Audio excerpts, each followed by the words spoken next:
Ethan Neville has started recording. That's what it says. Well, I'm used to Zoom where you get that Really? lady. You get that lady. Recording has started. I've Recording in never progress. recorded on Zoom. Oh, it's what all the old men are using these days. I'm bringing the Google Meet back. Yeah, that's it. I feel like Google Meet's probably older than Zoom. I feel Probably. like this It's is a Skype. I feel sorry for. yeah. Or WhatsApp. I feel like a WhatsApp group chat would be probably even older. Not very podcastable though. A WhatsApp group. But I don't know. You could Just people firing voice notes at each other. 5 minutes to respond. I know people who send voice notes like their podcasts. Really? There's a friend of mine who I won't name, but he knows who he is, whose voice notes can go upwards of 6 minutes. Gee, that's where you got to put the ×2 on, and then you just kind of pick up like one bit just to listen to, and then you I've been trying to teach him, like gently. I'm just by saying I'm not listening to that. Can you sum it up in a text? How old is this friend? He is in his 40s. It sounds like you're trying to teach a parent how to use a phone. Well, yeah, but I feel like I'm the old one because I'm like, no, I don't go in for this whole new voice note thing, this newfangled voice note. None of this everyone's nonsense. doing. Back in my day, we used to send letters. Pigeons. They'd used to dock up at our window and we'd get the letters from them. Just in case this ends up being a cold open, I am 32 years old and this is how I'm acting. No, that's it. That's a cold open now. We're going to start right into it. No, I'm kidding. Just put that right at the top and then crash into the interview. So, Ethan, what do you think about acting and comedy in general? It's dreadful. It's awful. That's a cold open. And then we go. We got 2 cold opens. We do the age thing, then theme music, then theme music again. And then a picture of my face comes up on the screen, like wobbling about. I can see the file. I can see $1 million idea right there. To the moon.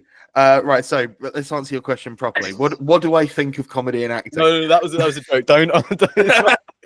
I mean, I can go. I'll do a proper opening, so we're not like scrounging around. I like this. I like that we're all over the place. So what happens when you get 2 Ethans in the same room? It's the energy that we carry. There was a when we were sorting this out through the agency and everything like that. I believe I did it on the video, didn't I? Sorry, I forgot. Yeah, did the video there. What was it? I liked how your agents kept referring to you as our Ethan.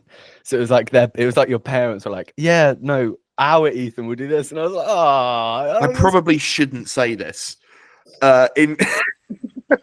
In correspondence on my end, you've been referred to as other Ethan. Yeah, I'm like when the idea got like approached and they started coming back to me, they're like, yeah, and our Ethan will do this, and they're sort of like, our Ethan, who's Ethan, right, okay. And Ethan is in not you. Yeah. And every time I'd be like, oh yeah, regards or kind regards, Ethan, I'd always put an anatomy of the arts just in case they were make sure. I accidentally thought it was me. Setting up a podcast with Right, that's good. That's the 3rd cold open. All right, okay.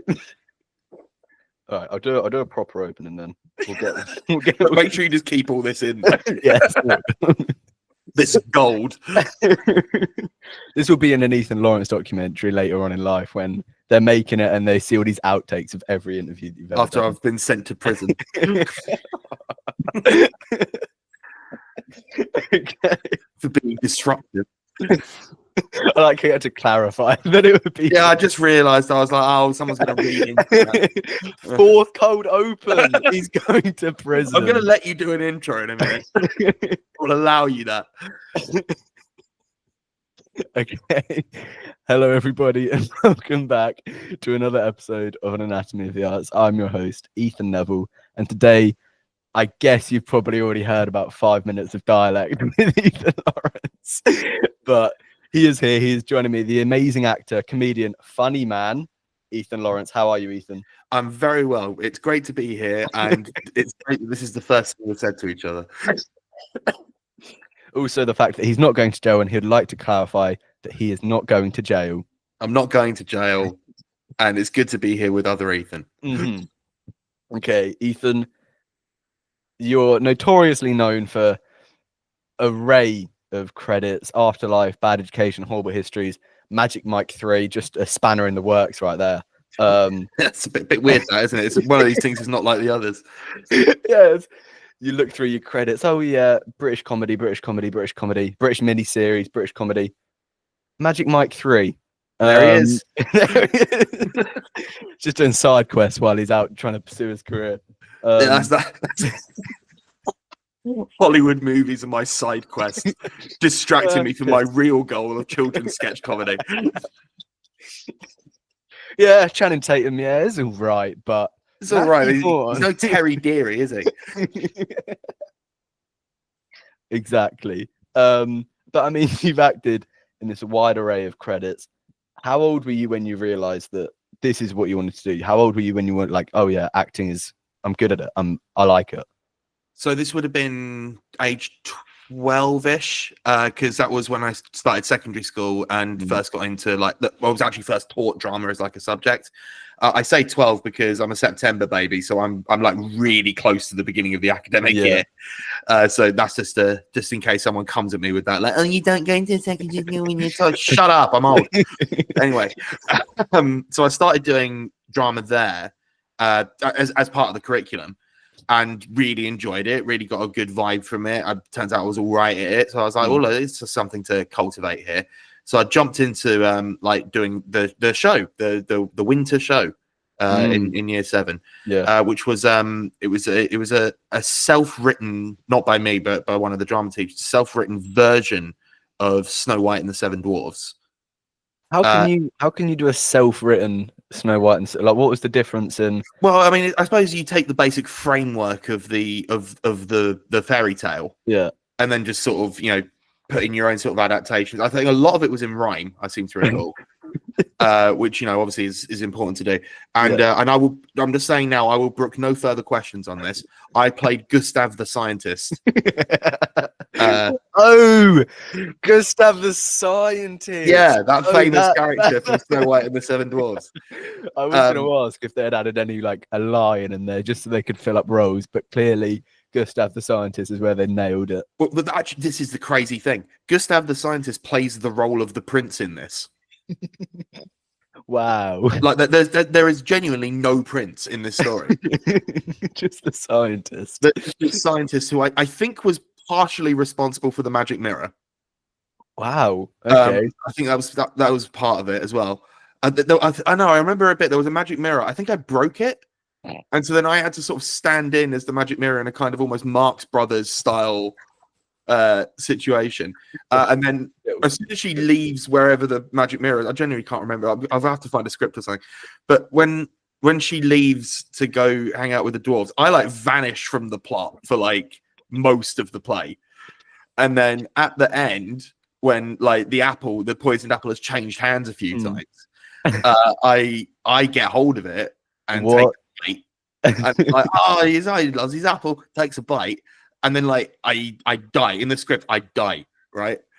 And so I hammed it up, no end, like proper like choking, clawing at my throat, like begging, appealing to the adults in the audience. No children were like, no. Oh no. And then at the end, after doing the whole, I like jumped in the air and like catapulted myself forward into my death pose, which got a big laugh. Yeah. And a lot of comedians talk about where their first laugh came from and how that sort of started them on their road. And for me, it was dying as Gustav the Scientist in Snow White and the Seven Dwarfs. Okay. But I mean, from that point on, I jumped into doing shows outside of the school as well. So like I joined Essex Group, which God rest them. Which so there's not a provincial theatre in Essex that I haven't done something at some point. You've been around. I've been around. That was my rep. That was my repertory theatre. Basically, like any free time I had was dedicated to this. But like I'm the first actor in my family, right? So I had no idea how to break in. Like my thinking was, I've just got to get good at it, and then talent will out. So like there was never while it was an ambition, there wasn't a plan, if that makes sense. Yeah. Because I didn't know what to do outside of Absolutely. just keep doing it. Yeah. Which is then why I subsequently ended up studying it at university. Right. Again, thinking to myself that I could translate like a drama degree into being on choreo or whatever. It doesn't work like that. Was Gustav the Scientist your first part of your like little portfolio? Like, oh yeah, we want to see, you know, what kind of roles have you already done? What kind of work have you already done? What skills can you bring? You bring the death crawl and the jumping about and the Gustav the Scientist, just throw it at them. I mean, I'm not gonna lie. My first CV was pretty amateur in the sense that everything on it was amateur. So, but the thing is, like, again, I didn't know. Like, you know, I was like, well, I don't have any credits, but I've got these. Like, I've played this. I've played Gustav the Scientist. I've played the Cheshire Cat. That was straight after. Oh wow! Straight for another leading role. Look at you. Don't worry about that, mate. But like looking back at it, like, you know, for sort of like a collection of amateur stuff, like there's a lot of musicals in there and things like that, but there's some good stuff in there. Yeah. Like, you know, there was a Chekhov in there. We did Orwell's Animal Farm, like the play adaptation of that. That was very good. Yeah. So like, you know, there was things in there where it was like, okay, he's got chops, like he can do stuff. And that was basically what I was thinking of. But again, ultimately, no producer of any clout is going to look at that and go, "Oh, I see, he played Sarah Bryakov in a youth production of Uncle Vanya. Well, we got to get him in right away." Straight from that to Magic Mike, just throw him in, and that's how it went. Actually, yeah, that was my first role. I mean, were your family supportive with what you wanted to do? Because I feel like a lot of parents is like duty, especially mine.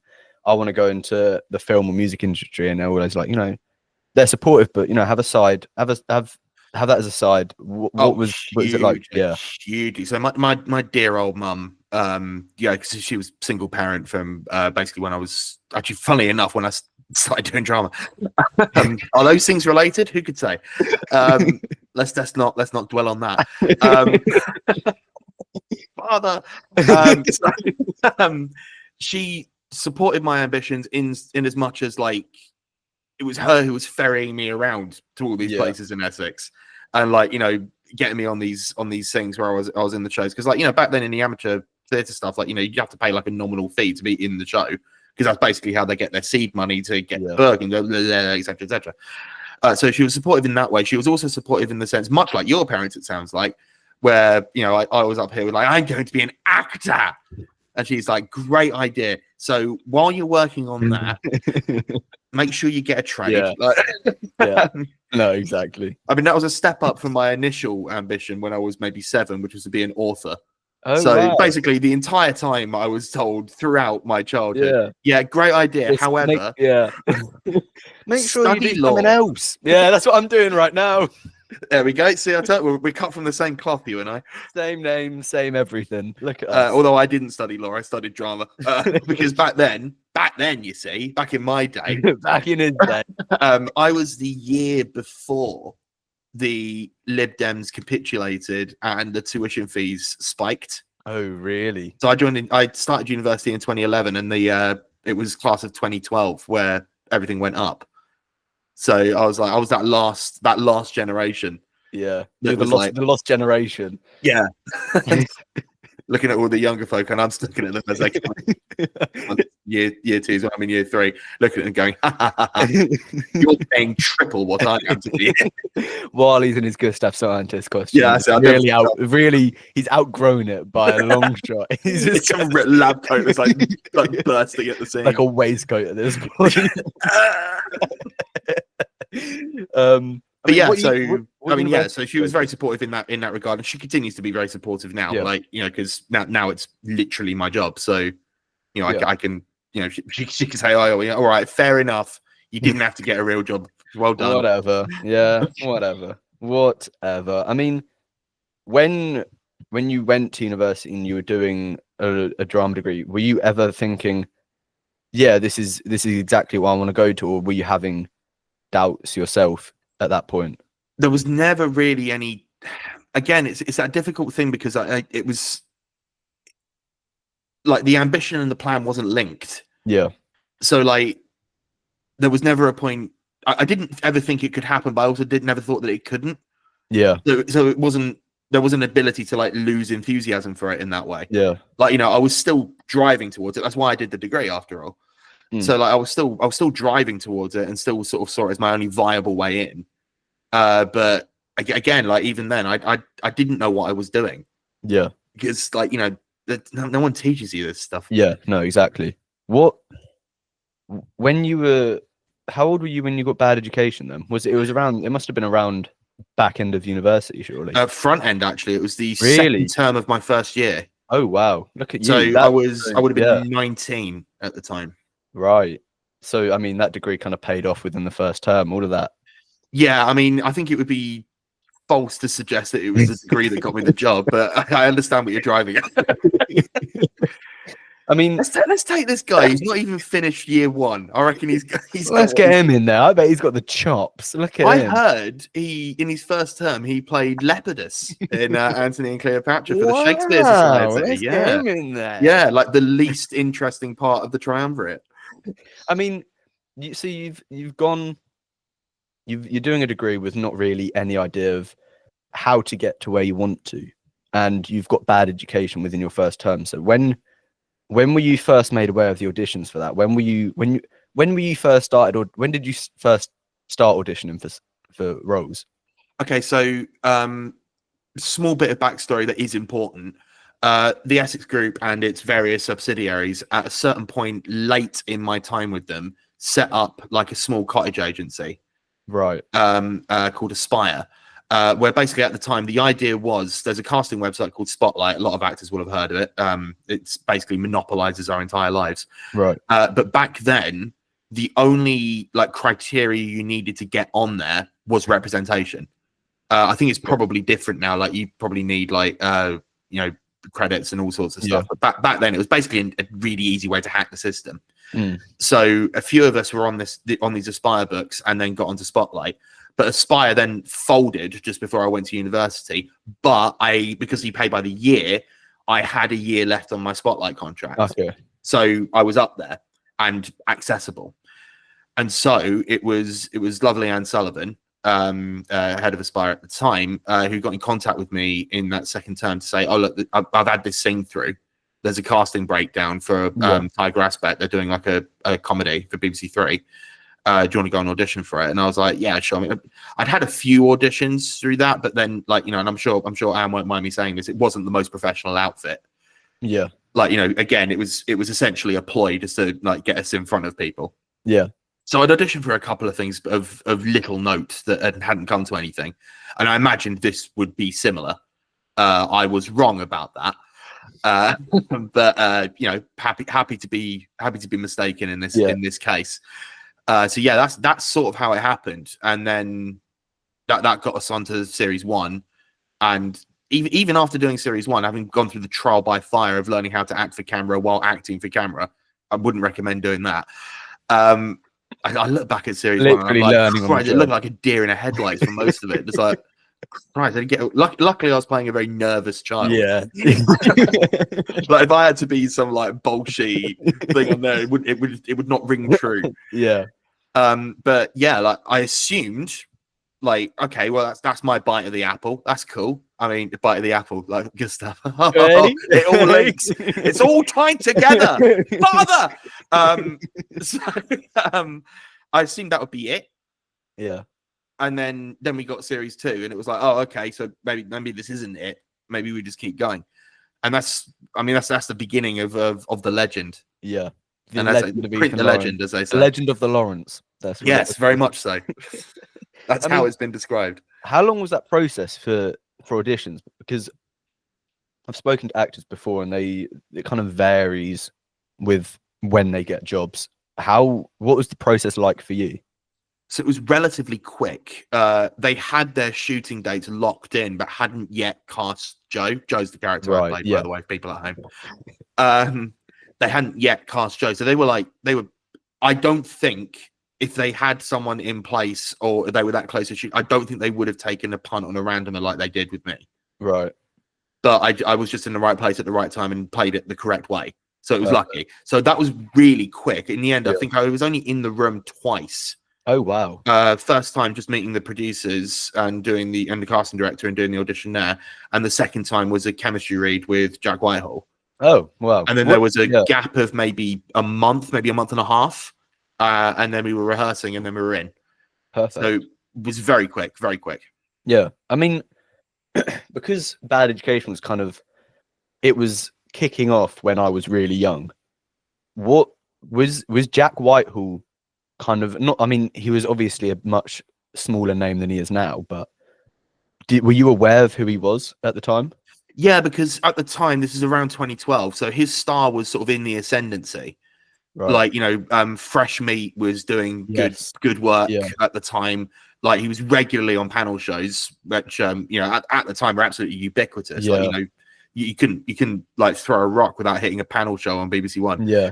And so, like, you know, a lot of people were aware of them. I think it was that cachet that allowed him to convert that into Bad Education. Because again, I've had this conversation with people. They were like, "Oh, Bad Education must have completely changed everything," and it was like, "Well, not really. Like, you sort of have to remember that it has a kind of sort of in its later life, it's had a really outsized impact from what it actually was when you think about it, which is a brand new sitcom for a digital only channel in 2012.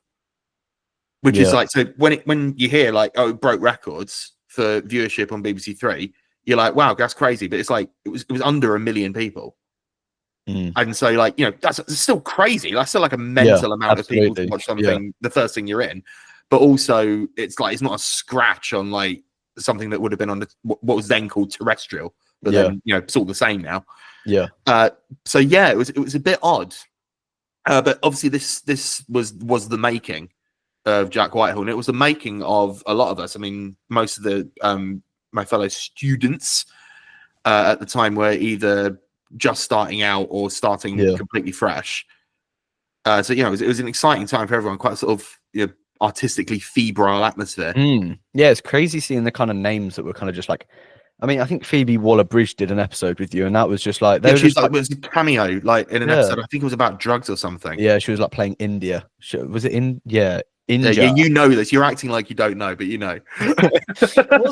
Was it season 2, episode 6? It was something like a very specific name.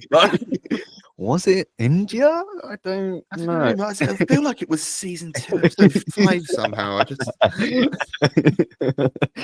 think it was season 2 because I remember having the bowl cut. That's about all I remember. Yeah, and then I think, I mean, were you constantly having to change your like hairstyle? The one like they were like, yeah, we want you to put a bowl cut, then we want you to shave it all off. That must have been pretty crazy because you'd have had to go back to university for that. Yeah, it wasn't great, to be honest with you. I wasn't thrilled about it. I think nowadays I'd put like guardrails in place. Yeah. To like, you know, no, not necessarily prevent, but just sort of make sure that it's not like, you know, I can still sort of live my day to day as a normal human being. But I mean, at the time, I didn't care. Yeah. Like I was like, oh my god, like, you know, I'm flying. No, absolutely. Like whatever. Like, shave it all off. Shave it all off. Punch me in the face. Kick me in the dick. Like, do whatever. I don't care. I'm on telly. So, you know, but lesson learned now to sort of be able to sort of control how I look for a lot of the stuff. I mean, to be honest with you, a lot of wigs are better now. Yes. Like, you know, it's amazing like how far hair and makeup has come in like literally the 12 years I've been doing stuff. Yeah. So like, you know, it's I mean, bold caps, because for episode 1 of series 3, I did have a bold cap because the conceit was that by episode 2 it's sort of grown in like a little bit, so it was just sort of like, you know, fuzzy. But we wanted pure bold for episode 1, so I was capped for that. And like at the time, that was like a 3-hour application process. But like unlike something like Horrible Histories now, with sort of, I don't know if they use like different glue or if like latex is just better now or whatever, but like it's half that, sometimes less. Yeah. So like things are very much on improving in that regard. So I think if we were to do it again now, I'd probably be happy just to be capped for the whole series. Yeah. Was that 3 hours? Was that only one? No, it couldn't have been only once. How many times do you have to go through that 3-hour application then? Let me try and think now, because the application was time consuming and tedious. I seem to recall that we tried to squeeze all of my scenes in Right. Act One into as much as we could do in Yeah. like a couple of days. If memory serves, it was maybe 3, possibly 4 days.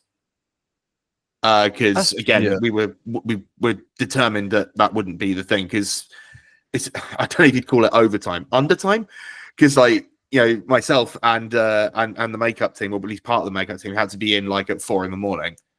to like start this whole thing ready for 8. Yeah. So like overtime had to be paid. So again, trying to sort of minimize all of that down. Again, like it was a BBC Three sitcom. We weren't drowning in money. You know? Swimming in it, bucket loads. Nah. It all went on the bold cap. I mean, when you were preparing for Bad Education, you said about being, I mean, you were kind of playing who you were through just trial and error. But when preparing, were you given any notes by the directors, by the producers, of how to act? Because obviously you'd never really done it before. Were you given any notes of how they wanted Joe to act? Not really. It was very loose. Really? It's very loose. I think because there were so many moving parts in this series, we were relied upon to sort of like have the characters basically pocketed and ready to go.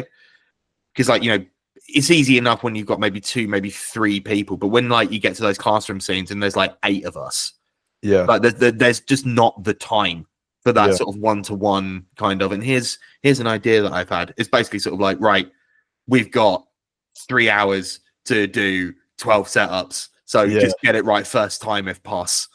You know? They use the abbreviation as well just to cut the time. Yeah, that's it. Exactly. What they actually meant to say was "if possible," but by saying "if pos," they shaved valuable milliseconds. By having to explain what "if pos" meant, they kind of had to. They gave the time back. They saved that for lunch. Saved that for the lunch break, just to explain what I was getting at. And then they were straight back into shooting. Didn't even get lunch. So yeah, like it wasn't a super intense process. But then like with comedy, I've not really ever found it to be. Like, it tends to be with comedy, especially, that everything's sort of relatively loose anyway. Like you're allowed to sort of play in the space and sort of like, you know, find who you are there. I mean, it was good because it was a trial by fire, and like, you know, I had to learn very quickly. But because the environment was quite conducive to playing around, and like, you know, you had the opportunity to find your character yourself, it sort of went the other way as well, where it was like, okay, well, ironically, that was a really good education. Everyone listening to now is just in tears and bits with that. I feel like just pouring the entire bottle of water I've got next to me over my own head, just in celebration. I mean, right, so get your keyboard wet though. Because the show was set in a school, and you were continuously in. I mean, most of the scenes, they were in a classroom. That's what or at least most of it, you were with the same kind of people that were in the classrooms. Yeah, I mean, the vast bulk of those group scenes would take up like a lot of the shoot. Yeah, I mean, was it easier for you to form bonds and be closer with your castmates in that aspect, or were you not really? Well, I mean, what I'm trying to say is, were you friends after shooting was ending? I think this is the case with a lot of shoots, which is where, especially something like that, where you're constantly in each other's pockets and everything like that, that it's no hard feelings, but at the end of it, it's like, I need to get away from all of you for a bit. I still talk to some of them, and I still hold them, a lot of them, as good friends. But like, once you've had like 6 weeks of like 12-hour days constantly on top of each other, it's like, right, okay, this was fun and all, but like, but that's often the case with a lot of things like this, because the hours are so long and because it is so intense. Like, you know, you need to have that sort of level of decompression afterwards, because you end up being like these little family units in a way. I mean, it was especially the case when we were doing the Bad Education movie, because we were not only doing sort of exactly the same, like in each other's pockets thing, but we were also doing it where we were all staying away from home. Yeah. So like, there was no escape. Like, you'd go in, do 12 hours, and then all go back to the same hotel, have dinner together, and then like go to sleep afterwards. And it's like, you know what? 5 weeks of spending 16 hours with these people would drive anyone insane. Like, yeah, because I can imagine a lot of them were just like how they're. Oh, I mean, maybe not Mitchell, but I feel like a lot of them were a lot like how their characters were kind of displayed, or at least a more timid version of them. yeah, I mean, obviously everything was heightened. Oh, For 100%. Yeah. the show. Like, it wasn't. Again, like, it would be too much. Mm. Like, this is why I'm deeply suspicious of method actors. Because every time I hear about some method actor going, "Oh yeah, he was crazy. He wouldn't take the clown makeup off." I wonder who he's referring to. Like, it's have a day off, mate. Yeah. Like, Not that serious. You sound awful to deal with. Like, really bad. I mean, switch off. when you'd finish these long days and long shoots, what was your way of kind of decompressing and kind of staying grounded from the fact that you were spending so long? Well, this is a failure on my end. I can only say what I do, and I don't have a good work-life balance. Right. So, like, if I'm heavily in a show or anything like that, this is especially true with Horrible Histories. Generally, I'll go in, do the work, come back, learn my lines for the next day, have dinner, and then go to sleep. Yeah. So, like, there's never really any kind of downtime. You're basically method acting. You're basically not method acting, because when I stop working, I'm not the character anymore. But I do also need to learn my lines for the next day. Especially true for Horrible Histories, because, like, there's a lot of lines. Like, with something like Bad Education, when it's like a big ensemble cast with lots of people, you can sort of get away a little bit without being as tight. And when you, like, obviously you learn them, like, that's what you're paid to do. But, like, it's not necessary to be as absolutely on top of it as it is with something like Horrible Histories, where you could be leading a sketch.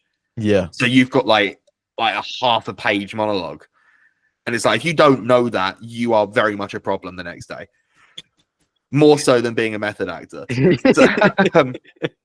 So yeah, like, I don't, in terms of decompression, my problem is that I don't decompress. Yes. I just keep burning the candle at both ends until I burn out. It's a great way to go. That's a great. So my advice for people at home is keep working until it makes you physically sick. That's just keep going. You're gonna pass out? No. Just power through it. Look, you'll sleep when you're dead. Exactly. Exactly. And you'll die a lot sooner living this stressful lifestyle. See, it all works. It all works. I mean, I'm gonna segue, and you're gonna see how good the segue is. Right, but being in a smaller part, maybe not a smaller part, but in our Afterlife, you weren't always on camera as you were on Bad Education. Were you, or did you feel more distance from the cast or from the kind of story that was being portrayed around you?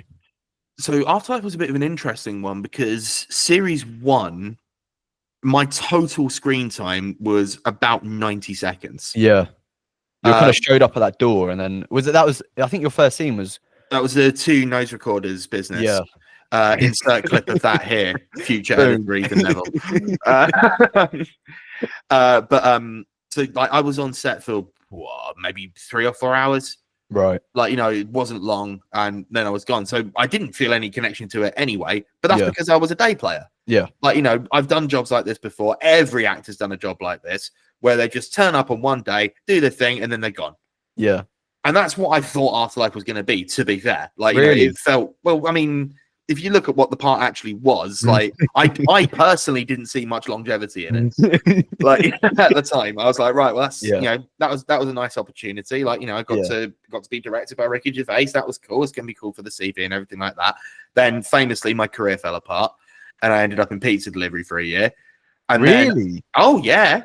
Have you not? Oh, it's on Wikipedia, I think. No, I knew that. Like, really? Yeah.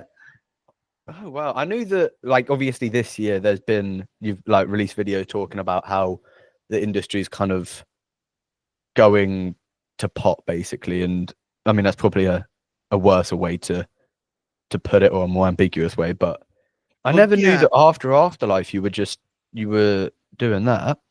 Oh yeah, I mean that's the dates line up. Hang on, I'm just going to check to see if it is on Wikipedia. If not, you're going to insert it right now. No, I'm not allowed.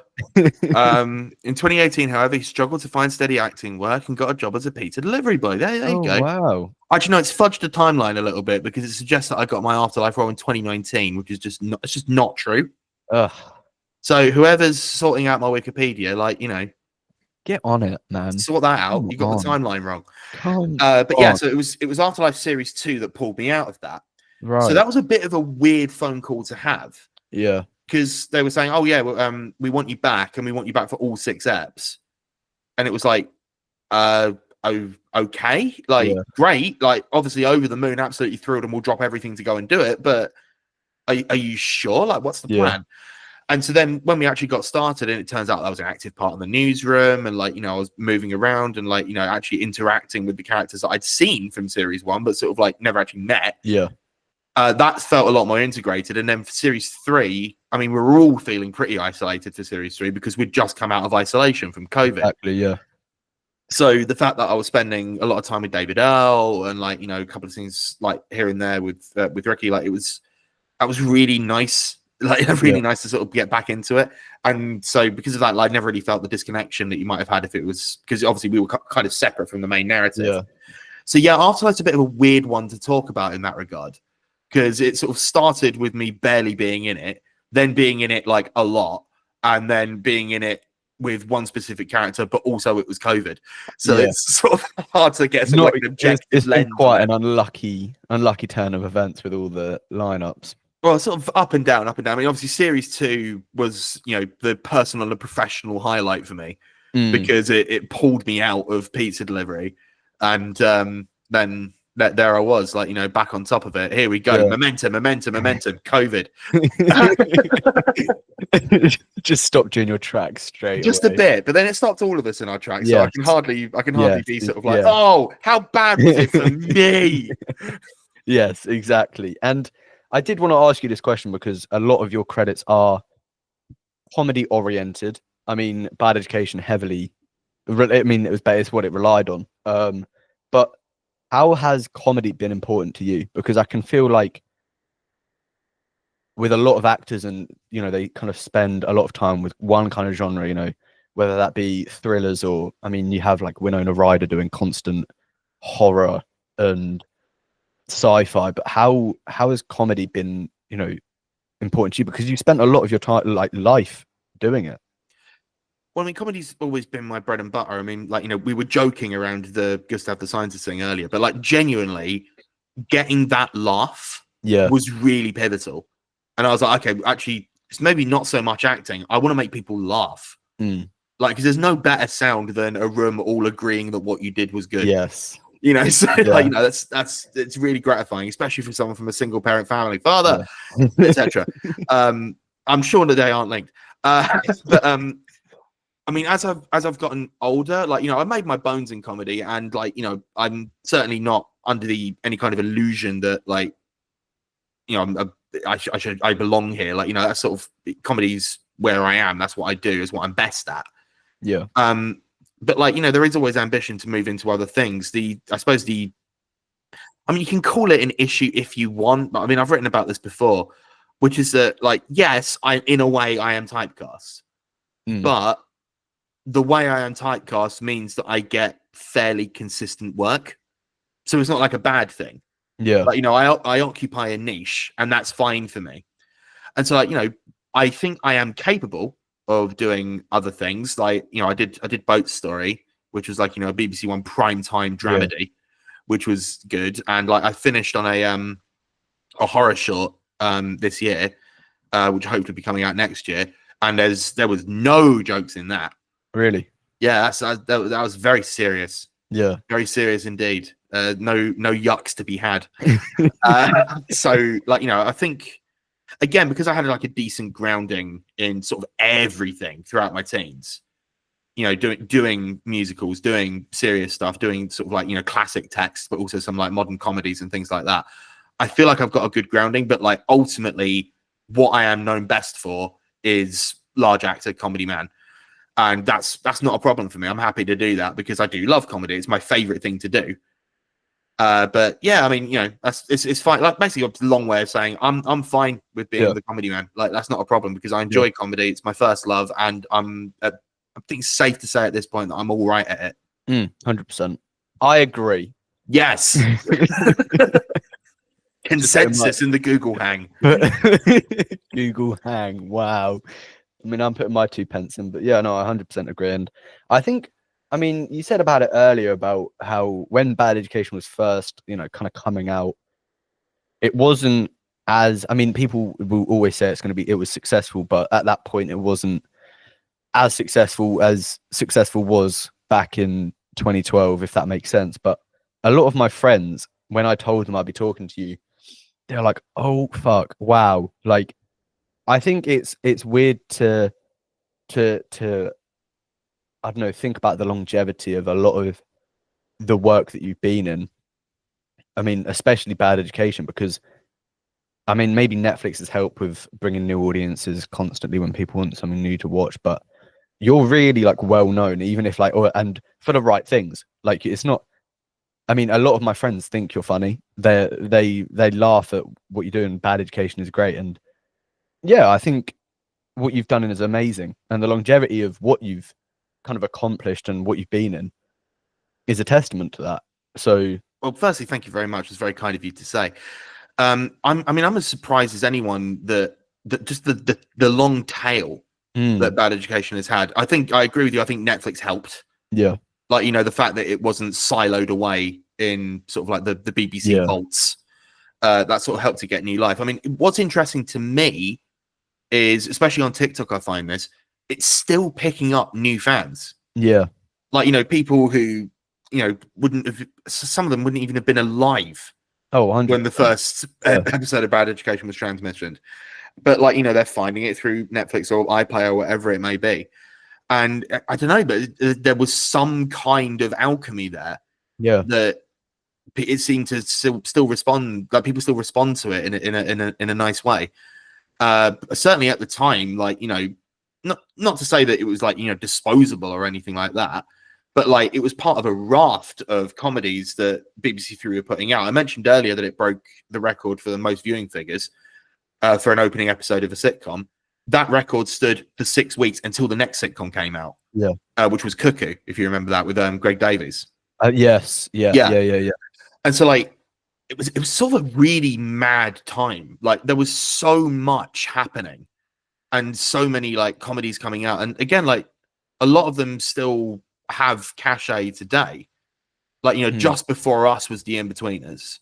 Yeah, I was just about to say, because you kind of fall within the same category, like that really poignant British humor. Like, because that was I think, I might be fudging the dates, but I think that was maybe 2008, 2009. I was going to say 2008 when it started. So yeah, that was that sort of comedy wave sort of starting. Yeah. I mean, that started out on a feed channel for Channel 4. It wasn't like on the main channel. I think that started out on maybe E4 or something like that. I think it was E4. And then gradually progressed onto that. And so like at the time, these digital channels acting as kind of feeds for the main channels where like they test out comedies and test out ideas and like things like that. It was a really amazing time to be working in comedy. We don't really have anything like that anymore. No, I mean, like, I feel like it's just because of maybe it's what's the word, the way in which I don't know if, people my age would love to see it, but I don't think the humor that was used in Bad Education, In-Betweeners and all that kind of will find itself with the young, like people that are younger than me, or the people that would have been watching Bad Education when at my age. Well, I mean, you say that, but it's picking up new fans all the time. Yeah. My argument would be, and it's an argument I've made, and people in the industry don't like me saying this, but it's true, which is when cuts start to happen to production companies, scripted comedy is always the first thing to go.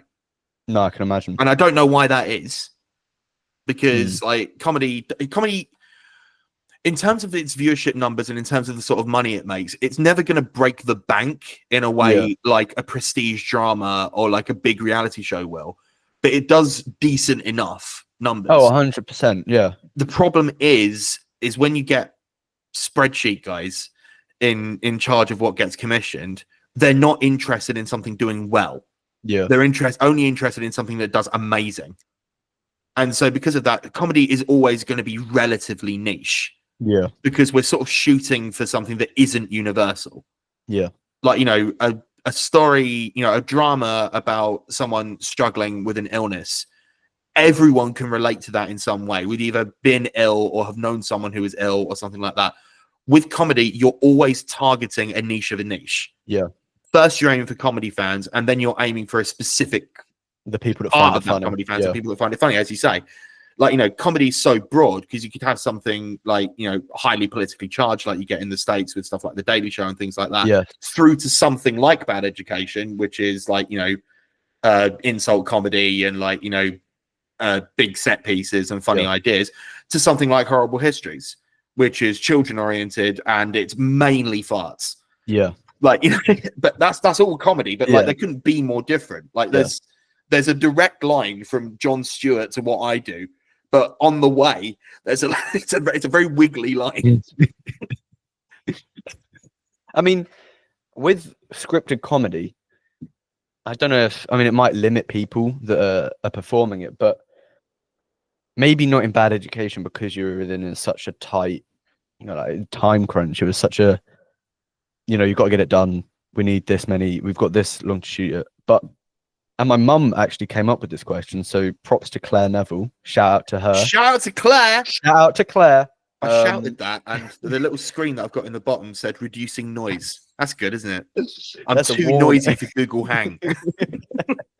Maybe I should recall it Google Hang. I like that. I think it was called that at some point, and I'm just clinging to the past. Please continue with Claire's question.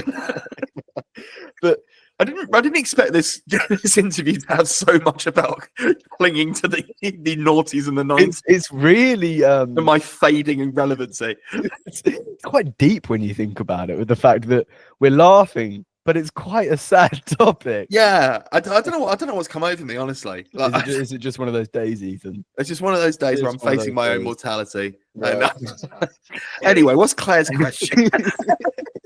I mean, do you ever, you know, deviate from the script if you find something that's funnier or you can deliver it in a better way than it's already been done? So this will largely depend on what you're doing. Right. So for something like Horrible Histories, no. The answer is a flat no. Yeah. Because we're dealing with facts.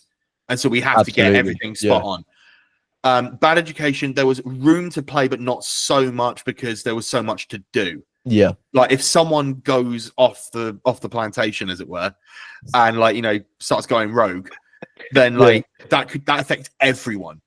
Right. So like if you're partway through the shooting process and someone comes up with someone funny and like, you know, we want to put that in or whatever, we have to reshoot everything else now so that we can get reactions off of that. So it's just not conducive 100%. to that. Something like Afterlife is very different because there are very, very few large group encounters, and the ones that are shot very efficiently with multiple people on camera at the same time. And Ricky Gervais loves a bit of improv. He does love it. Yeah. So like if we're able to find something in there, he'll move heaven and earth to include it. Yeah. The best example of this, the one that people always bring up to me as the best thing I've ever done, is the outtake for the cake. My mum sent me that TikTok. She was like, yeah, this is who you're interviewing. And I was like, yep. Yeah, it's obviously for me, it's very gratifying for people to say that the best thing I ever did was an outtake. That really puts everything into perspective in a lot of ways. But that didn't exist in the script at all. Yeah. It was only like, you know, we've got a lot of birthday scene and people are throwing cake around. And we just thought it would be funny if myself and David Earl playing Brian Gittins came up and also got involved because we were also there. Yeah. And then we started eating cake. Ricky's pissing himself in the background. Like, so like we're like, yeah, go, yeah, sure. Filling up on cake, and it's like and he's talking about being like me being a juicy worm, a big toad eating a juicy worm. I've got my mouth full. That's genuine. I'm not putting that on when I'm doing that. My mouth is completely full. You can't understand a fucking word I'm saying. It's so like that would never have been there if we hadn't had the wherewithal to run to the table and start mucking around with some cake. Yeah. So yeah, it's really, so long story short, it really depends on the job you're doing. Yeah. Like especially, and even down to the temperament of directors. and No, I can imagine that, producers. Like, you know, some of them are very, very married to their script, Mm. which is fair. Like, you know, it was written for a reason. That's sort of why it's supposed to be like that. Some of them are less precious about it, so you can sort of play in the space and muck around a bit. I mean, funny enough, I had quite a bit of autonomy on Magic Mike. Really? Yeah, they were happy for me to just play around. Really? Much to the chagrin of some of the Hollywood actors who were not expecting this little British dickhead, essentially, like saying stuff. And like, I mean, none of it made it into the completed picture, but I'll always have the memories. Yeah, Of like, I'll always have the memory of Salma Hayek looking at me while I was talking about buying a job lot of swans or something for a set piece involving loads of feathers. Cameras get cut, and she's like, "What the fuck is he talking about?" And I'm like, "Sorry, Hollywood royalty. Sorry, Salma. Sorry. It's the way I was brought up. I'm from the streets. What can I say? My acting is loose." Those many days he spent traveling on Essex streets. Yeah, he's pounding known. the pavement. The Head Gate, the Town Gate, the Mercury, the Civic. I've been to all of them, mate. Salma, I'm known just as much as you are, okay? Yeah, you may think you're all that, Salma Hayek, but I bet you've never played the Palace Theatre in Leon C. I bet you haven't. Come to Essex and we'll see who's more known. Tell you something about the Palace Theatre, Salma Hayek. It's got the steepest rake in European theatre. And what? But you don't have that in Hollywood. Going off. I mean, and then I was ejected from the set after that, and instructed never to speak to anyone again. I mean, it's crazy to me that a 19-year-old that is starred on Bad Education, and especially Horrible Histories. Like, I obviously knew you from things I watched growing up and things. I mean, especially Lockdown was when I kind of tuned in with a lot of the In-Betweeners, and it tell you what, that really helped Bad Education. Yeah, I can imagine. It really, people locked down and nothing to do. Like, I tell you what, let's have a slice of my childhood. Let's just enjoy that for a bit. Let's wallow in the times when they were better. Yeah, no, that's exactly what my friends were like. I mean, I think we started watching. There was obviously like Money Heist, and what else was out at that time? There was another TV show, but I remember my friend Bailey talking to me about Bad Education. I think it was Bad Education.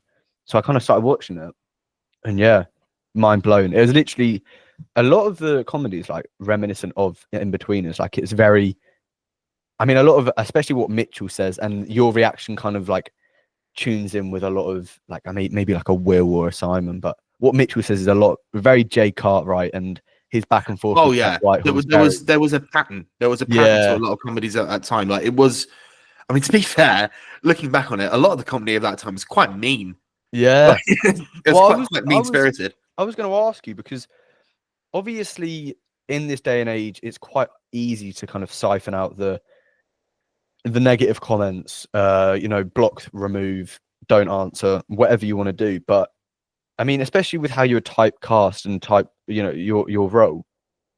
When at 19, how were you able to, you know, separate the comedy and the, you know, were you able to separate the comedy from your personal life? Because, you know, Mitchell was throwing all these, I mean, your appearance was a butt of the joke for a lot of the comments. Young Ethan, I know what I am. Like, you know what I mean? Like, you know, to be fair, like, it happens less now. Yeah. Like, you know, because I think the thing about joking about people who are fat / overweight or whatever is that it's quite a shallow pool. Yeah. Like, you know, once you've been splashing around in it for a while, you sort of run out of things to. So, you know, so yeah, I mean, that's the one thing. The other thing was, I mean, the feeling you get from it's a bit different when you're being paid for it. Yeah. Yeah. Like, you know, I'm not gonna lie. Yeah. No, I can like, imagine. Knowing that I was getting a paycheck on Friday sort of meant that I didn't really mind being called a big ball or whatever. I'm like, yeah, that's fine, whatever. Yeah. Like, I know a lot of people who get called that and aren't earning. Aren't earning the money. It really softens the blow. Not to sound too mercenary about it all, but like, yeah. Money. That's it. I mean, yeah, like I say, things are a bit different now. Like, again, just because I think it's a bit played out, number one. Yeah. And like number two, there's so many other things that you can bully me about. And I think we should focus on those a lot of the time. I mean, I think because I have I've been trying to isolate why I get hired for stuff. I think it's because I've got sort of on camera, I sort of give off a kind of an aura of being quite sweet and quite naive. Yeah, I would. So that means that I can play stupid quite well. Yeah. Because naive and trusting types often are very stupid.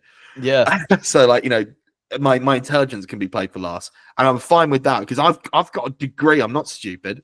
I'm not stupid, Mum. All right, I'm not. I'm not. That is the most expensive piece of paper I own. I mean, I actually who won upper division. I would say though that you could kind of feel that aura. I think it was a scene. I think it might be one of your first scenes in Afterlife when I can't remember who was. I was literally watching it earlier. Ricky Gervais's kind of mate. What is his name? The actor's called Tony Way. I forget the name of his character. Lenny. When he knocked on, and Kath and Lenny are kind of coming together. It was when I think it was you stood in the doorway, or you kind of like stood onto the doorstep. I can't remember, but you could feel it was kind of just funny because you wouldn't have expected you to walk out. Like when I first watched Bad Education, I was like, yeah, that's great, but I haven't seen him in anything since. And then Afterlife, boom, you walk out and it's kind of like, wow, okay, that's pretty cool. I like it especially when like Phoebe Waller-Bridge was in Bad Education. I was rewatching it. I didn't know who she was at the time, but when you go back and watch these cameos of people that have gone on, bit mad now that she's in Indiana Jones, eh? Yeah. was Bad Education after Fleabag, or is that around the same time? I think Fleabag was a little bit later. So she was of. She might have been around the time she was doing the Edinburgh Fringe show of it. Yeah. But if only we had a way to check. Hang on. Because I know Fleabag was around like early 2010s. I think it might have been closer towards the middle, Really? 2016. Really? Yeah. Oh, wow. Okay. Yeah, so Bad Education was over for 2 years by that point. Jesus. So she was just kind of I don't want to say any old actor, but a jobbing actor. Yeah. Like, same as any of us. That's crazy to think about. I thought, oh, wow, okay. That's the thing, though. Like, I get messages sometimes, often where like something I've been on will come up, and I get a message from saying, "I had no idea you were in this." Yeah, and I'm like, "Well, yeah. I mean, I don't expect everyone to like follow my work assiduously. Like, yeah, I'm not the type of actor where you go, right, I need to really inhale all of his oeuvre. Yeah, like, I'm not like Robert De Niro or like whatever. Like, let's be honest. My IMDb can best be described as scattershot. No. Well, it's a lot of different things Don't on there. say that about yourself, Ethan. I'm not saying it is a bad thing. I'm saying it as I've had quite a varied career. Oh, 100%. Like, I'd agree with that. If you go into a Robert De Niro picture, you sort of know what you're getting. Yeah, roughly. You're talking to me. That's it. Like, you're expecting like a powerhouse Italian American. Yes. Situation. He somehow managed to do it in Meet the Fockers, so I don't know how he managed to kind of transfer those over. Well, he's became because he was in Dirty Grandpa as well. He's like a comedy man now. It was weird, but yeah, like you look at mine and it's like 1 minute I'm playing like a school kid, then I'm like a copper, and then I'm a baker, and like it's I'm like a one-man Guess Who board. But, I like that for me. Like that's a good way to describe yourself. That's a good way to describe yourself. I'm happy with it. I think it shows range. That's what I would say as well. But like, it does mean sometimes when because like my most prominent figures are like quite popular, like there is a sort of belief among certain subsets of the community on TikTok that I have to deal with on a daily basis that those are the only two things that I've done. Yeah, I see that. And I'm like, some of your comments. Yeah. And I'm like, well, if you're going to come at me with that, do a bit of research. I was actually on Magic Mike and I was doing all this. Well, not even that. Like, I don't need people to say that. I'm like, look, have a go at me for the stuff I've done, but don't have a go at me for stuff that I literally haven't done. Yeah. Like, I have done other stuff. If you want to have a go at me about estate agent Lee. Like, pick something out like that. Yeah. Like, what's estate agent Lee? What's he doing? I'll tell you what he was doing. He was on UK TV Gold, I'll have you know. Opposite Simon Callow, actually. Woo. So, you know, have a bit of that. You can't speak to the voice of Oatly that way. Just throw the children stuff at him. Just look, I'm a real person. I was the voice of Oatly though for one advertising cycle, and then they quickly got rid of it. Beautiful. All of my advertising cycles get done after one. I've never had a continuation one. I'm not like what's his name? The Go Compare guy, Win something. He's on Strictly, yeah. Win Evans. I was going to say Rogers. That's a Win Welsh name. Yeah. Or something. Davies, Griffith. Yeah, like I've never had an advert stick in that way. Yeah. And I'm hoping one day I can turn that around. Well, any casting directors, make next work. If you wanted to cast him for the Forrest Gump rerun, no. Cast him for an advert. I'm not interested. And look, the money's in adverts. Like, scripted comedy's dead. Like, I'll just be a shill for Samsung. It's not a problem. Well, Samsung, if you're listening, hire him, please. And they got me. I did a VO for Samsung once. Really? Yeah, it was a limited advertising run. Yeah. I think I did it in late 2023. And basically there was a deal on I think the Carphone warehouse for the Samsung Galaxy S13. Is that recent? How? I think it was the S13. I should remember this like it wasn't just one day in November 2023 where I read some ad copy and then went home. But again, I got a message a couple of weeks later from someone saying, "Is that you on the on the Samsung radio advert that's specifically playing out in the Manchester and Leeds areas?" And I'm like, "Hell yeah, that was me. Get yourself down to the house." I mean, that's great. I mean, one thing I do want to ask you, because obviously you're in a lot of credits. You have a lot of credits to your name. Are you able to watch back, like, or hear back your own voice? So I watch everything I'm in once. Oh wow! And then never again. I watch it once to see how it's turned out, and I find every moment that I'm on screen absolutely excruciating. Yeah. Okay. You're a man who does podcasts. Yeah. You know the crisis of hearing your own voice. Yeah, it's horrible going back and editing. Editing is my worst foe, and it's like, I don't know, my voice doesn't sound how I think it sounds. So like when I'm speaking, I have this like image in my head of how it actually sounds. But then when I'm like talking into a mic or talking into my phone or whatever, different person. I'm not even Ethan anymore. It takes away my identity. And I have to go back and like, listen. Have discovered recently that I've got an annoying laugh. I wouldn't say so. I don't know if it's annoying. I find it annoying. Oh, okay. I would find myself annoying if I wasn't me. Really? Yeah. Oh. I think that's the biggest problem I have with myself as a self-esteem issue. But I personally find myself quite annoying. Okay, well, we can work on that, Ethan. We can do some work on that. I think it's fine. I think it's good to stay grounded. That's my version of staying grounded. Like, I cannot watch myself. Anyone at home, if you think that's weird, by the way, I implore you to just record your voice like reading something and then listen back to it. And oh my god, it's awful. Yeah. Like, oh my god, I'm so reedy and shrill. Yeah. And also like when you feel like you're being so confident when you're speaking, somehow when you're recorded, it takes away all aspects of confidence and you're just kind of like a different person. The ums and the ers get me. Yeah. I babble a lot. I know that I babble. Mm-hmm. And so like when it goes, and so like that's one. And so like I say that's nothing. That's just that's a nothing part of a sentence. It's contributing absolutely nothing. Yes, yeah. What's the word? There's a word for that. A term for that. Sorry. What was it? Is it active listening? Is it when you sort of like, yeah. Now you've gone completely silent. He's gone completely silent. He's refusing to engage with me because he's scared of saying yeah. No, I'm not doing any more of this. Interview over. And on that note, that's how we end. With everyone losing confidence in themselves.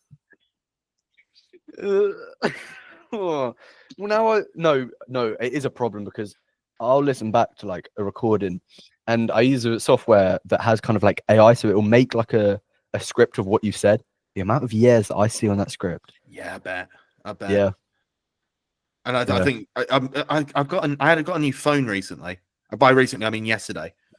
So yeah. It has that. I don't think I had it on my, because basically I'm an iPhone user, but specifically 3 or 4 generations behind the current one. Okay.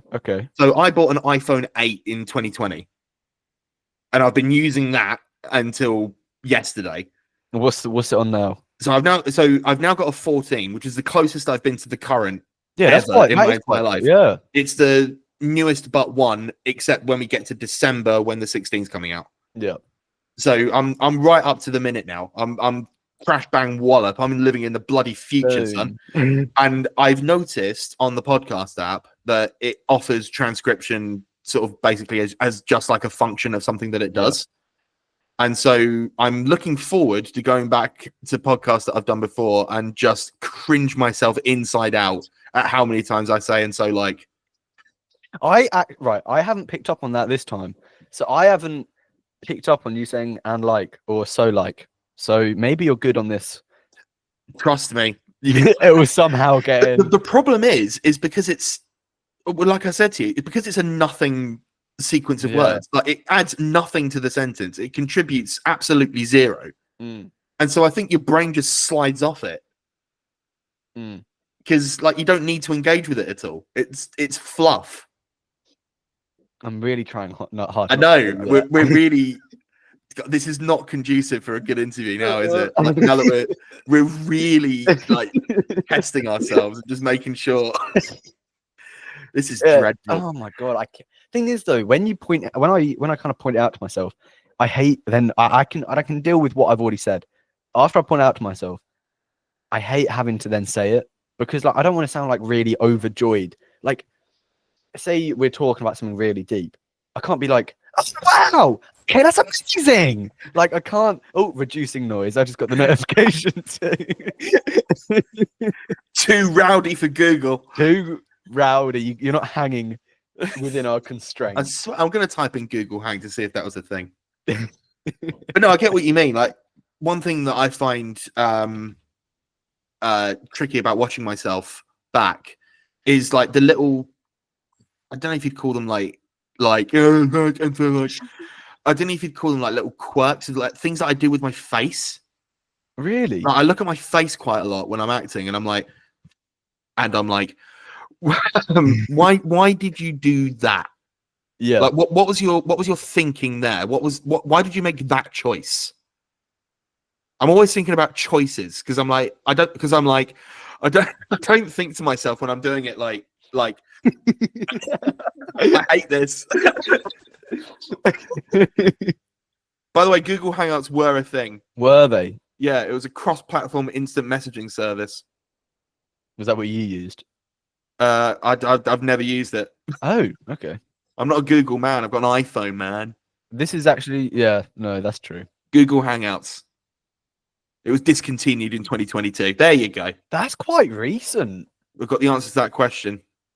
Wow. I suppose the replacement was Google Meets, right? Which is what this actually is.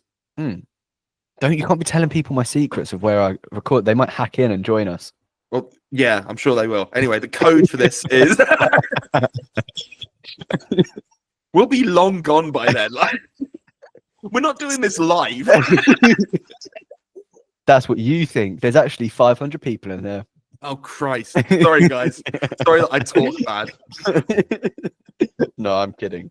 This felt like a very loose interview structure. I've been Googling stuff throughout, and I enjoy that. Just to add to the conversation, you know? No, I think this has been a great interview structure. I have like I've never revealed this, but I have like a list of questions. Oh, wow.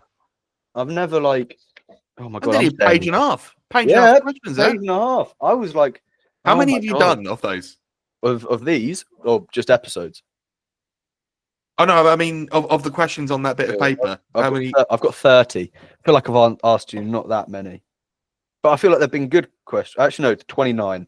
There's one that's blank. Please tell me that the blank one isn't 30. It's like somewhere in the middle. It's 17. Whatever. 16! Why? Brilliant.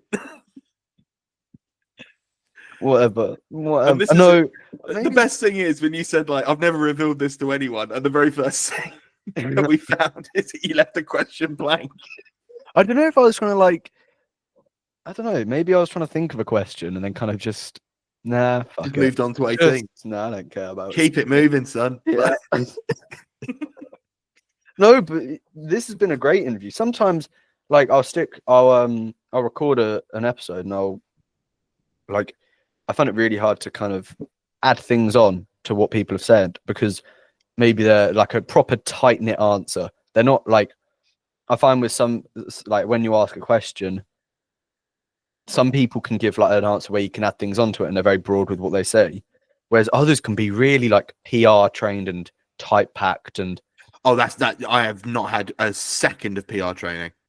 No, and this is what I love. That's what I love. This is why I'm not usually allowed to like promote the show on like Sunday brunch or whatever.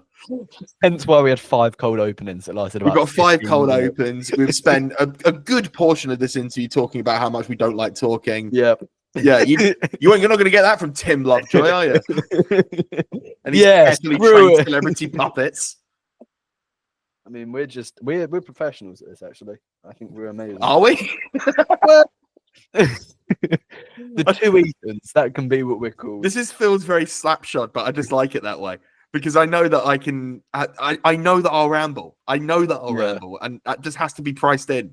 See, that's what's good is because I feel like I lose my train of thought when I'm rambling. So if I start making a question in my head that's not written down, I'll start thinking about one question, trying to construe that question together. But then I'll end up asking a separate question. So like my ramblings, clearly, I need to start learning lessons from your rambling. Actually, if you go back and look at the transcript of my rambling, you'll find that there will be an initial attempt at answering your question, then a long unrelated anecdote, and then sort of circle back round to it after about 7 minutes. I think I do remember that, but I was like, when you look at it, you'll look at those questions, thinking they're good questions, and you'll look at my answers, and you'll go, he has not actually answered it at all. Like, well, we started on a high note with Gustav the scientist, and it's all kind of just gone downhill from there. But Gustav the scientist was like, when did you decide you wanted to be an actor? Like, it was that moment where I ate the apple on the stage. Bless him. I wonder if there's any. I'd love to know if there's any like video evidence of that. I'm searching up Gustav. How do you spell Gustav? F or V? It's a V, I think. Maybe. Imagine this wasn't like an original idea. Oh no, it's just come up with scientist called Gustav. I'm searching myself. Gustav scientist. Snow White. This is what the interview is now. We're just magic mirror. Oh, to be fair, it's come up with the magic mirror. Maybe. Really? Yeah. Or is that just your computer listening to you? Maybe it's listening to me. Heinrich Gustav Magnus. Hello. What? Have you found him? No, it's just a guy. Yeah, just unrelated. He published 84 papers in research journals. Did you know that? No. What's his name? Well, there you go. Wow. Much to consider.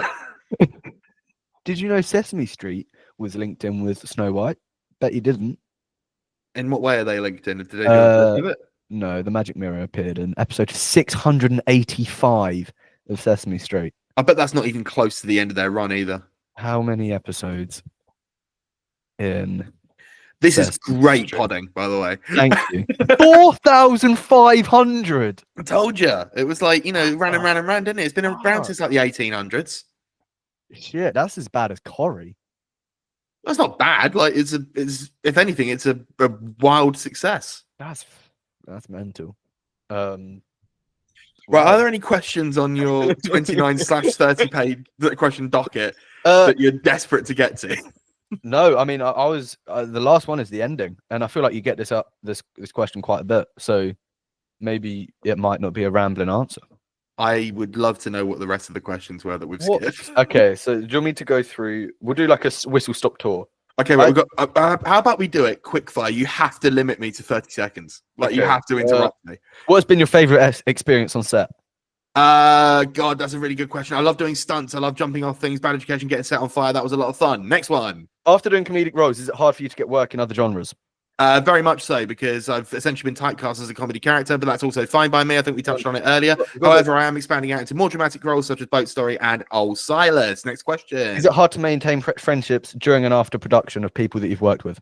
Yes, very much so. Because again, you're in each other's pockets the whole time, and then at the end of it, as the family breaks up and the circus moves on, it is difficult to maintain those friendships. Although it's always good when you bump into people. Do you have any specific ways in which you prep for... That was in 30 seconds, but I really wanted to do it. Right, go. Do you have any specific ways in which you prep for auditions? Learn the lines assiduously. Make sure you're across absolutely all of it. Always be off book. This is actually good advice for young actors listening, so don't fucking interrupt me, all right? Actually, any good advice for any young actors on the up and up? I know it takes time. I know it's tricky. Be off book for auditions. It's more professional. You look better and you're able to perform it better. It really, really does make a difference. And as much as casting directors say that they do notice. What does off book mean for anyone that doesn't know? All lines learned. You don't need the script in your hand. Beautiful. Do you feel pressure when it comes to auditions? Used to, not anymore. Now, it's especially now because they're very rarely in person. More often than not, it's a tape, so I'm at home just talking into a phone. So there's no pressure there, and I've got loads of control over it. With your work in Broadway or on musicals, was that kind of your first love with acting, and is that what you wanted to pursue, or was it always screen? So the first thing that I was in was all theatre, and I assumed that's where I'd end up because I had such a grounding in good theatrical tradition. I learned on the fly to act in front of camera, and it's now been so long since I've performed for theatre that I don't know if I'm even capable of it anymore. Amazing. You've worked with countless amazing actors. Has there ever been an actor or someone that you've come across that has made you starstruck? Weirdly enough, I get starstruck largely by people I don't work with. I try to keep that under wraps when I'm working, and I'm usually quite good at pushing it down. However, one time when we were shooting at the South Wimbledon studios for, I think it was either series 2 or 3 of Bad Education, Alan Ford was in the building, who played Bricktop in Snatch. And both myself and Charlie Wernham, who played Mitchell, went absolutely dog-ass mental over the fact that he was in the same building as us. That's crazy. Okay. Wow. And bearing in mind, this was the series where Harry Enfield joined our cast. So, but there's me and Charlie Wernham losing our mind over Bricktop.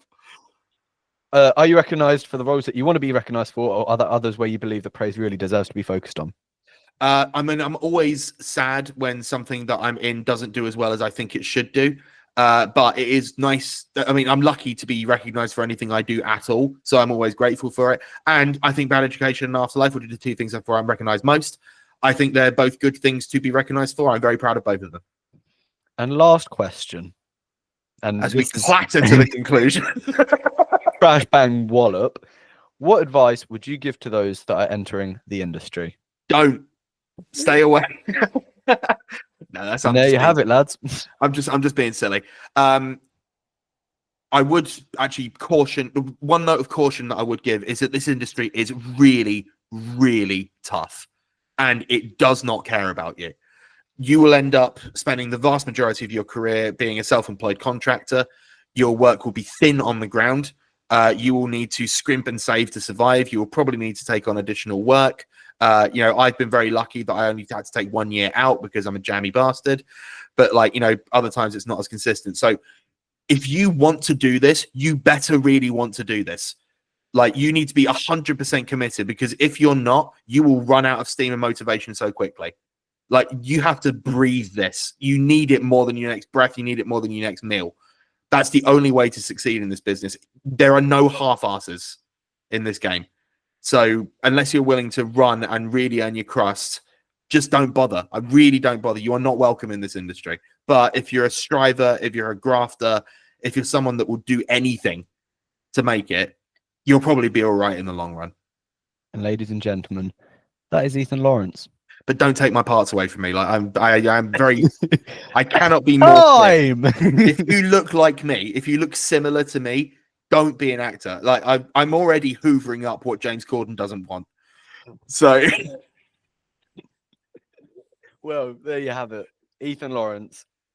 Thank you so much for coming on. It's been thank you for having me.